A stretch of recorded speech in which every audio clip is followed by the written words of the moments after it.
Téléspectateurs d'ATV, je vous dis bonsoir et merci d'être au rendez-vous pour votre émission Tchèpeya. Du lundi au vendredi, ça se passe à 18 h, bien sûr sur votre chaîne Direction la Guadeloupe, plus particulièrement aux Abîmes.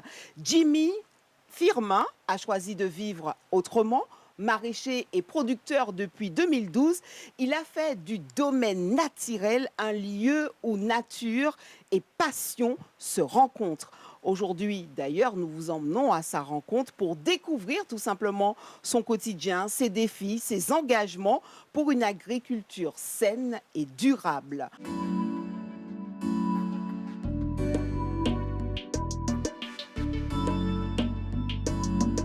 Monsieur Firmin, bonjour. Bonjour. Parlez-nous un peu de vous en nous racontant tout simplement votre parcours avant de devenir maraîcher, mais aussi producteur que vous êtes aujourd'hui. Alors, je suis fils et petit-fils d'agriculteur, Ah, de cultivateur, on va dire. Et ça a toujours été dans ma vie présent.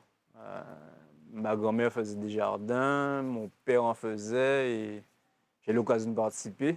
Et au moment des études, j'ai choisi la filière agricole déjà. J'ai commencé la seconde au lycée agricole de Guadeloupe et j'ai fait toutes les étapes jusqu'au BTS. Ensuite, j'ai travaillé pendant quelques années en tant que technicien. Et j'ai repris un cursus d'études après pour être ingénieur agronome. donc en fait, c'est dans votre ADN, vraiment. ADN, je ne sais pas, mais le parcours, Ouais. j'ai pas trop dévié de. Très jeune, vous saviez déjà que c'était ça. Je ne sais pas si vous voulez être agriculteur.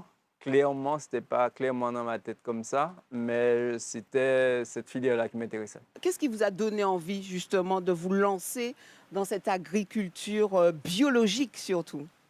Bah, en fait, au moment de mes études, quand j'ai repris les études à Clermont-Ferrand, j'ai rencontré un peu l'agriculture biologique que je ne connaissais pas du tout. Et au retour en Guadeloupe, j'ai retravaillé en tant que technicien et puis j'ai pu avoir ce terrain-là pour m'installer. En discutant avec un collègue, en fait, il me disait, ouais, mais je vais parler un peu de ma vision de mon installation. Il me disait, ouais, mais ça ressemble beaucoup à l'agriculture biologique et je connais un groupe d'agriculteurs qui est dans cette dynamique-là. Va les voir. Et j'étais les voir et là, ils m'ont accueilli à bois ouverts et ils m'ont dit ah, il faut que tu viennes avec nous et ça a commencé comme ça. J'ai commencé directement en agriculture biologique et ça ressemblait beaucoup à ce que je voulais faire parce qu'en fait je voulais travailler en agriculture naturelle, un peu traditionnelle, culture associée et compagnie, sans pesticides. Et donc j'ai commencé avec l'agriculture biologique comme ça. Quels sont les critères pour pouvoir euh, présenter et enfin, proposer une agriculture biologique? Alors avec ce terrain-là, il y a une histoire un peu particulière parce que j'étais stagiaire ici en 1998 dans une certification en irrigation. Et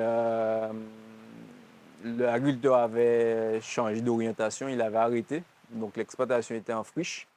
Et quand j'ai récupéré, elle était en friche, donc je pouvais passer directement en agriculture biologique.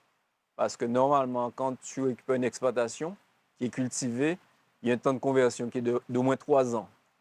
Et là, on a pu passer en bio directement parce qu'elle n'était pas cultivée depuis un moment. Mais ça a été un vrai coup de cœur, on va dire, pour ce terrain. Oui, en fait, c'est bien tombé. Mais en réalité, un agriculteur aujourd'hui, son principal défi quand il veut s'installer, c'est de trouver un terrain. Après, il s'adapte au terrain qu'il a trouvé. Moi, j'ai eu la chance de trouver celui-là, qui est sur ma commune de naissance, sur lequel j'avais déjà fait un stage que je connaissais déjà un petit peu. Donc, mais aujourd'hui, un agriculteur qui veut s'installer, qui n'a pas de terrain, il prend un peu ce qu'il trouve. Et Donc c'est voilà. compliqué justement quand on parle de terrain de qualité, etc., pour pouvoir proposer une agriculture saine, n'est-ce pas? C'est ça. C'est ça le grand défi. C'est ça le grand défi, c'est d'avoir un sol qui est sain, avoir si possible un sol mécanisable où il y a l'irrigation qui puisse permettre un bon développement de l'exploitation. J'ai eu la chance de trouver tout ça sur la même exploitation. Donc, On parle ici d'un domaine naturel. Est-ce que vous pouvez nous présenter, nous parler de ce domaine naturel? alors, on cherchait un nom qui pouvait donner une image de ce qu'on était, de nos pratiques. Et ce nom-là m'a bien plu et qui est une bonne combinaison dans notre façon de faire un peu créole, d'avoir ce mélange créole-français, un nom un peu évocateur qui qui dit bien ce qu'on résume est. vraiment. Ouais. Quels ont été vos grands défis à vous?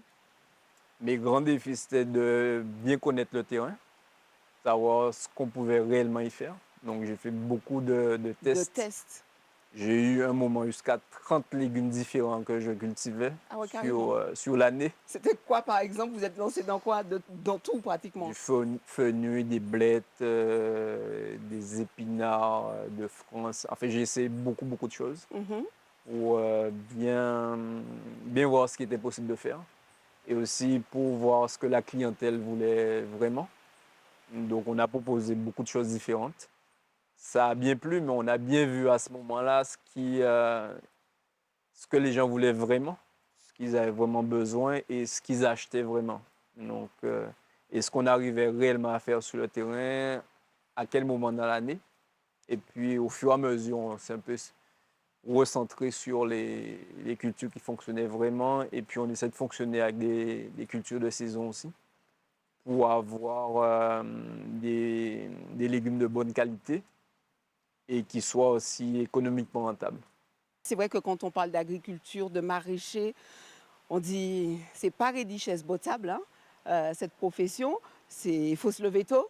Ouais. À quoi ressemble votre journée typique, tout simplement? Une journée typique, c'est une journée qui est déjà longue, qui commence très tôt, Laborieuse? ouais, très laborieuse, qui est aujourd'hui avec le développement que j'ai pu mettre en place avec mes équipes, qui est de moins en moins Pénible? pénible physiquement. J'ai des équipes, j'ai pu embaucher avec le temps, avec les efforts qu'on a fournis, le travail qui a été mis en place.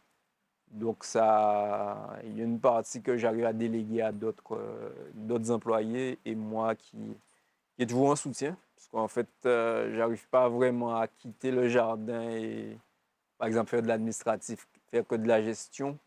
Je suis tous les jours Un dans homme la de terre. terrain. Oui, c'est ça. Tout ça. C'est vraiment ce que j'aime, donc je continue à le faire. Ici même sur ce domaine naturel, on parle beaucoup de ces œufs bio. Est-ce que tu peux nous en dire un peu plus? Alors, les œufs bio, on a commencé en 2019 avec un premier poulailler. Donc, le principe de l'agriculture biologique, c'est d'avoir un poulailler ouvert où les poules peuvent sortir une bonne partie de la journée sur un parcours avec une surface minimale par poule en extérieur et aussi une surface minimale par poule à l'intérieur. Donc, ce qui apporte aux poules une bonne qualité de vie. Elles ont de l'espace à l'intérieur du Elles ne sont poulailler. pas frustrées. Elles ne sont pas frustrées.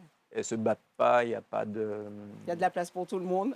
pour tout le monde. Et puis, la journée, elles peuvent aller dans les champs, sous les arbres, gratter, courir, faire leur vie, avoir une vie de poule. Et ça se ressent énormément sur la qualité des œufs. Il y a des gestes aussi, peut-être mécaniques, techniques, que vous préférez ou que vous avez mis en place justement pour, encore une fois, alléger ce quotidien. Alors, notre grand défi, c'est gérer l'enherbement quand on est en agriculture, quand on est sur un climat comme celui-là. Aux abîmes, on est sur un microclimat. On a une pluviométrie assez forte pendant l'année. D'ailleurs, il pleut beaucoup aujourd'hui. Ouais. On est à plus de 2000 mm par année. Donc, C'est ça pleut énorme. beaucoup. Et du coup, la gestion de l'enherbement, c'est un grand défi pour nous. Et c'est ce qui nous coûte le plus cher en termes de main-d'œuvre. Donc, on cherche à mettre en place des techniques de travail pour alléger cette partie-là. Donc, on fait du paillage plastique biodégradable, par exemple, pour couvrir les sols. Sur nos laitues, on met du paillage, un mulch de tonte. Ça permet de garder le sol frais, garder la fertilité du sol et puis limiter l'enherbement. Donc, on multiplie comme ça des techniques pour pour limiter l'impact du désherbage sur notre production et certaines techniques combinent d'autres avantages. Par exemple, quand on met le paillage, ça permet de limiter la salissure, comme je disais, de la laitue. Ça permet de protéger le sol quand il pleut trop pour que la pluie ne parte pas, le ruissellement ne parte pas avec la terre. Donc, c'est des astuces comme ça un peu agroécologiques qui ont plusieurs intérêts pour nous.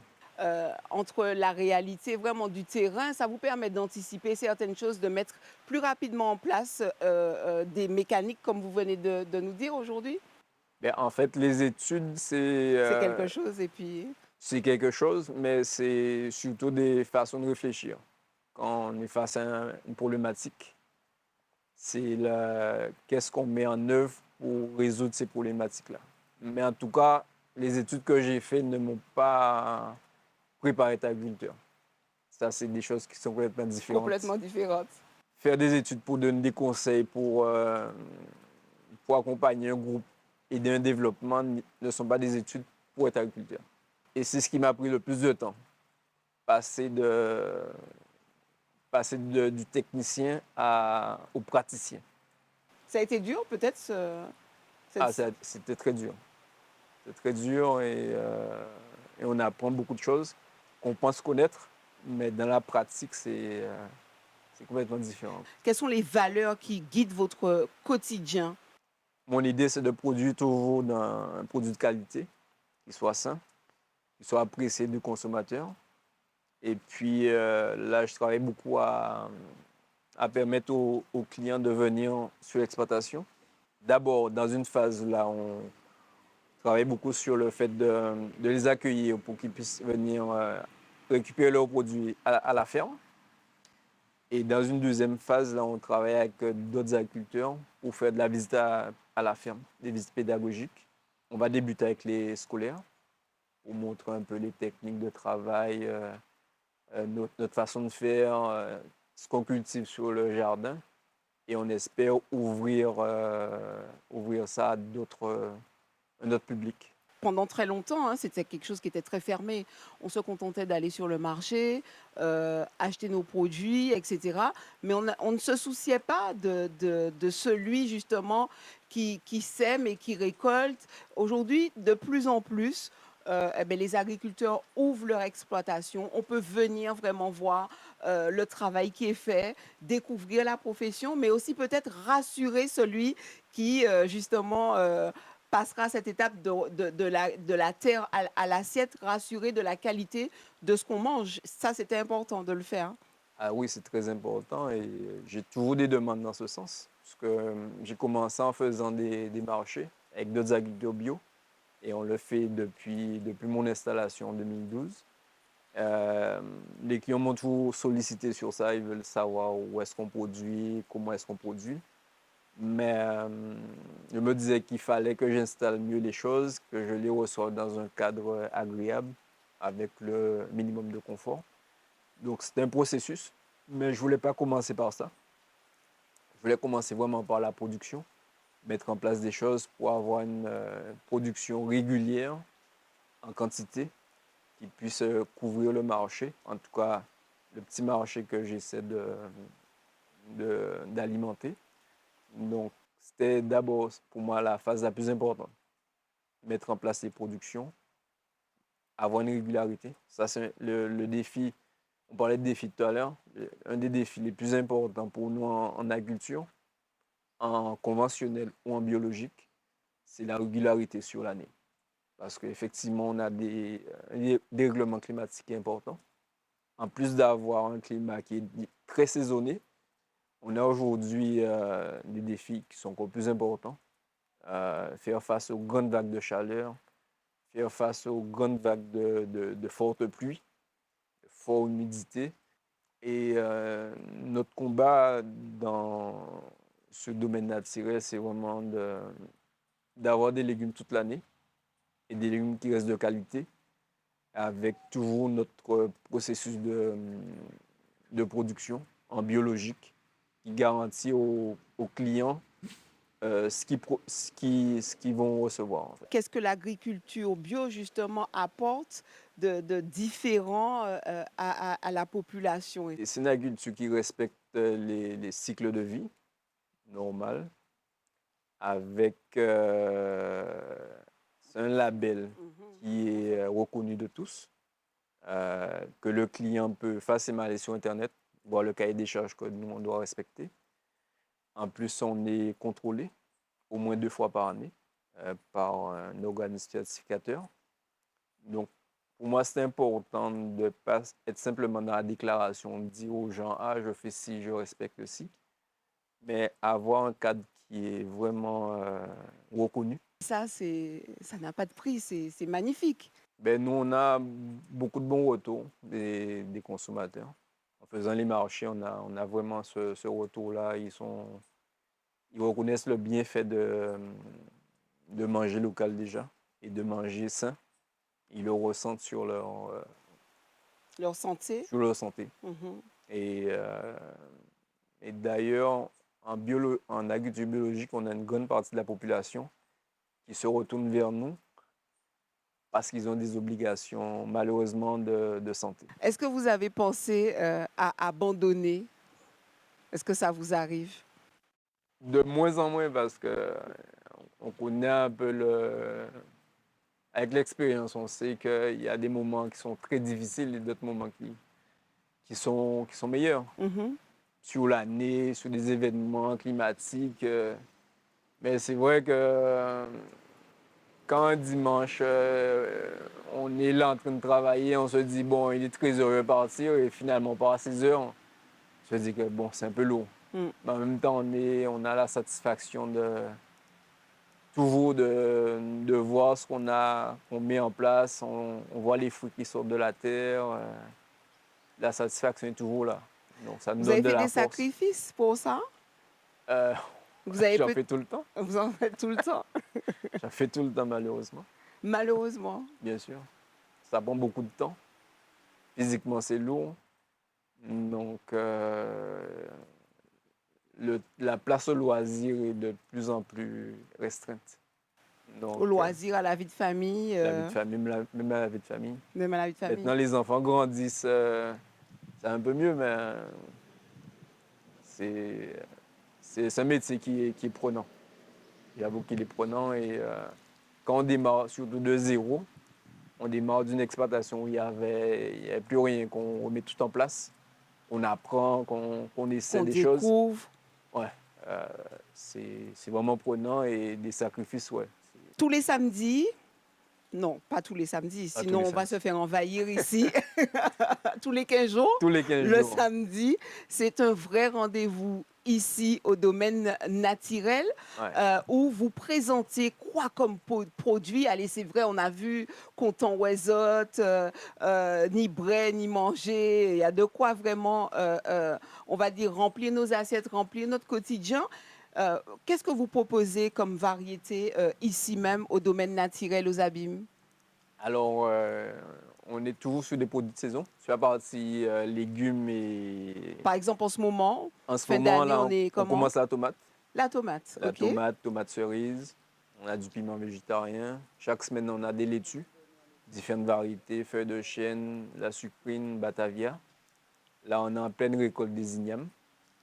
On a du giromon, on a des épinards, on a de la papaye. Enfin, on a quand Ça fait même beaucoup quand pas même, mal hein? de choses. Et puis, j'essaie de m'entourer aussi d'autres agriculteurs biologiques qui sont sur d'autres terroirs et qui amènent de la diversité, des ananas, on a de la pitaya, des sapotis, on a un peu des fruits de saison. On essaie de plus en plus de... Vous connaissez peut-être les goûts des uns et des autres, ce qu'ils attendent de vous? Oui, bien sûr. Ouais, Mais on a un système qu'on a mis en place de départ, ouais. c'est le système de réservation. Ah, d'accord. Ah oui. Donc, ça permet à nos clients de pouvoir réserver une partie ou tout ce qu'ils veulent. Nous, on met en ligne ce qu'on a comme pour le marché. Ils peuvent réserver à l'avance et faire aussi le marché. Donc, on connaît les clients qui sont là depuis un moment avec nous. On connaît leur goût, ce qu'ils aiment bien. Donc, j'ai rencontré 2 entrepreneurs Locatitude, Fabien et Florence, qui avaient la volonté de mettre en valeur les artisans locaux et les agriculteurs. Et je leur ai dit, ah, mais je commence un marché. Donc, ce serait peut-être l'occasion pour vous de venir présenter les produits de Complètement. vos agriculteurs, en fait, de vos artisans. Et donc, ils m'ont rejoint comme ça. Et puis, on a développé ensemble un marché qui est une combinaison de fruits et légumes biologiques et les œufs, et aussi des produits agro-transformés. Et on a rajouté depuis peu un peu de gastronomie locale. Donc là, on a les crêpes saintoises, on a parfois de la cuisine végétarienne avec Endemic Soul Food, on a eu Feuille on a au On fur a et à dit quoi, vous mesure avez dit? Feuille. Feuille tournée? Ouais, c'est un cuisinier qui propose des plats euh, enveloppés d'une feuille de raisin bord de mer. Moi, faut moi joindre Missé. Ah oui, c'est délicieux. C'est délicieux. Il fait aussi du fouille à pain rôti, fourré avec des légumes, de la morue, des choses comme ça. Est-ce que vous avez des projets futurs pour ce domaine naturel dans les prochaines années, sans trop en dire, hein, parce que des fois, il ne faut pas tout dévoiler. Oui, mais je pense qu'on va rester un peu dans la lignée de ce qu'on fait déjà. Ouais. Chercher à améliorer toujours nos techniques culturelles euh, pour les rendre encore plus, avoir plus d'autonomie sur la ferme avec l'utilisation de nos ressources propres à l'exploitation. Expérimenter peut-être d'autres produits bio, non? Oui, je pense qu'on va. Mais là, je veux dire qu'on est quasiment obligé de le faire parce qu'avec le changement climatique, il faut toujours essayer de nouvelles choses et chercher des choses les plus adaptées, de nouvelles cultures. On fait tout le temps des nouveaux essais variétaux de ce qu'on fait déjà. En ce moment, on fait un peu d'iceberg. Ouais, de l'iceberg. Ok, je Euh, connais pas. J'avais jamais entendu. Après, on la cultive un peu comme de la batavia. Ok. À certains moments de l'année, on a une belle pomme d'iceberg. Et quelle est sa particularité? On sait que la Batavia est relativement assez croquante, c'est ça? C'est ça, Le chêne est un peu beaucoup plus tendre, même le chêne rouge. c'est ça. Vous êtes surpris, hein, je connais, hein, c'est Ah. ça. À nous en pays. Mais celle dont vous parlez, que je connais pas, du coup, elle est peut-être entre les deux? Elle est un peu plus croquante encore que Plus la croquante batavia. encore que Ouais, la Batavia. ouais. Et à D'accord. certains moments Elle est de la... verte aussi. Elle est verte aussi. À Ok, certains moments de d'accord. l'année, quand c'est vraiment très favorable, on a une belle pomme qu'on peut couper comme ça, avec cette laitue vraiment qui est goûteuse. Et donc, c'est ça l'idée, c'est de trouver les variétés les plus adaptées et puis bien maîtriser nos cycles. Et puis, un autre projet, c'est de faire venir du monde à la ferme. Est-ce que du coup, il y a des jeunes qui vous entourent? Est-ce que vous êtes aussi dans cette dynamique de transmettre et de partager? Et qu'est-ce que vous dites aux jeunes justement qui souhaitent se lancer dans cette agriculture? Aujourd'hui, j'ai 4 apprentis du CFA agricole qui ont intégré l'entreprise et je reçois de nombreux stagiaires sur l'année. Et le gros défi, c'est de vivre de son activité et de ne pas en souffrir en fait. Parce que malheureusement, on a beaucoup d'exploitants qui n'arrivent pas à vivre de leur activité. À quand une vraie prise de conscience, pardon, euh, pour toutes ces institutions qui sont censées justement euh, valoriser, accompagner, j'ai envie de dire même chouchouter tout simplement cette profession. Ah, je sais pas, j'ai l'impression que les choses vont de mal en pis. Donc je pense il faut remettre un peu cette partie-là d'accompagnement, de porter aux agriculteurs un vrai soutien, puisque pour innover, il faut avoir du matériel, des choses adaptées à nos conditions.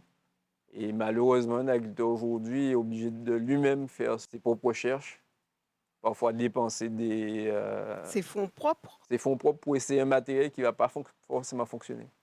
Par exemple, ce qu'on peut voir sur Internet, des vidéos sur un matériel qui fonctionne dans un terrain, quand tu l'amènes chez toi, tu t'aperçois que ton sol c'est pas la réalité, ne c'est pas ça répond du tout. pas. Ouais. Et malheureusement, nous, en tant qu'agriculteurs, c'est nous qui mettons toujours la main à la poche. On a besoin d'être aidés et vraiment aidés, quoi. C'est sur le terrain Et puis financièrement aussi, ouais, être vraiment accompagné, quoi. Est-ce qu'il y a aussi des moments préférés, n'est-ce pas, où on est content de cette journée sur l'exploitation? Mes moments préférés à moi dans mon travail, c'est souvent quand je suis là en fin de journée seul, que je parcours le jardin, que j'ai le temps D'apprécier. d'apprécier, c'est vraiment mes moments préférés. Et ça reste du travail toujours, mais c'est des moments un peu privilégiés où on prend le temps d'apprécier on n'est pas dans l'esprit en train Ouais. d'aller à droite On et se à dit, gauche, de waouh, j'ai fait tout récolter. ça quand même. Mais on a fait tout ça, parce que Oui, parce que vous n'êtes pas tout seul. c'est pas tout seul. Ah là là, s'il fallait définir justement la philosophie de vie en une phrase. Je crois que c'est de l'abnégation, de la passion, tout le temps pour toujours être sur la volonté d'avancer, de faire des choses. Si c'était à refaire, Jimmy, vous auriez fait les mêmes choix? Je pense que non, je ferais peut-être différemment. S'il y avait les connaissances que j'ai aujourd'hui, je pense que j'aurais été peut-être plus vite et peut-être dans d'autres directions. Mhm. Mais je suis très satisfait de ce qui est fait. Et comme on ne peut pas le changer, je m'en accommode bien. Votre vision du coup pour l'avenir? Je pense que c'est maintenir le cap dans la production. Toujours rester dans cette stabilité de la production. Parce que moi, je reste un producteur agricole, hein. Et, de pouvoir mettre en place des espaces d'échange avec le public pour venir à la ferme et découvrir, travailler avec d'autres agriculteurs, faire des choses ensemble, avoir des process de production qui préservent l'homme dans dans son intégralité, en fait, qui lui permettent de vivre, de faire vivre sa famille, de pouvoir la transmettre un jour. Ça, c'est des choses importantes pour nous.